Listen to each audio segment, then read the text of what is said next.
Welcome to the video, guys. In today's video, I'm going to be giving you all the information that you need to know about the MG38 as quickly and effectively as possible. So let's get straight into it. So first things first, let's quickly run through the challenges. As you can see here, the 4 challenges are get 50 kills, get 30 kills while prone, get 10 double kills, and get 50 kills while using a suppressor.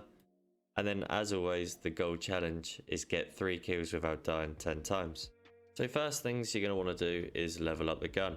Now, always play the game mode that you prefer, but I've got 2 choices for you that are very good for XP. The first one being the game mode Invasion, which I'm sure you all know by now. If you don't know, quickly, Invasion is a game mode like Ground War, but there's 20 added bots onto each team. These 20 bots count towards your weapon XP, but unfortunately not your camos. So the best strat in Invasion is to try and get as close to their spawn as possible and find where these bots are being dropped. They're normally dropped by helicopters or flying. Just try and farm these as much as possible and you'll reap the rewards in no time.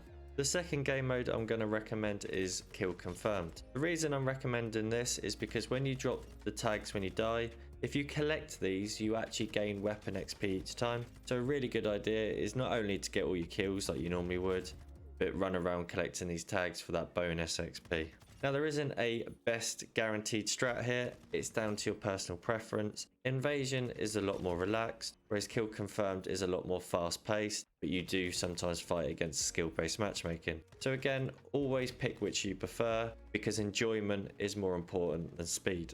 Lastly, I'd recommend going into one of these game modes once the gun's fully leveled up. Invasion, the bots don't count towards your camos, and Kill Confirmed can be quite slow or quite campy. So moving into one of these objective based games, especially Hardpoint, is a lot more beneficial. The pace is a little bit quicker, but also because they are objective based, it means that you know where people are going to run. This helps with a lot of the challenges such as kills from behind, mounted, double kills. They're all very beneficial and become a lot easier in a game mode like Hardpoint. Moving on to my classes and loadouts. Use these just as an idea for you guys. They're not the meta, they're just there to complete the challenges and then move on to the next one. So this is the first class setup that I'm going to show you. It's based around Invasion. Now Invasion, you're going to want to focus on them long range engagements. We've got the 4x sight so you can see if you do struggle with a red dot, and we've got that long barrel to help at range. We've added a laser and a rear grip to help with that aim down sight speed because it is a little bit slow being an 11G. And lastly, we've added a silencer purely because one of the challenges requires a silencer. Now moving on to my loadout. As you can see, always use a launcher if you're going for the mastery camos. Try and get them done now. The only other main difference is that I actually prefer overclocked. That just allows you to get your field upgrade 40% quicker. This benefits me a lot because I like to use tactical insertions. That way if I die, I'm back in the action straight away as opposed to my spawn running all the way back to theirs. And of course ammo, because while shooting bots, you are going to run out of ammo pretty quick. Now moving on to my 6v6 class and loadout. As you can see, not too many changes here. The optic has been changed because we no longer need that range. The barrel has also changed again because you don't need that range, so aim down sight speed is far more important. And obviously we keep the silencer because of the challenge. There's a couple of changes for my loadout for multiplayer.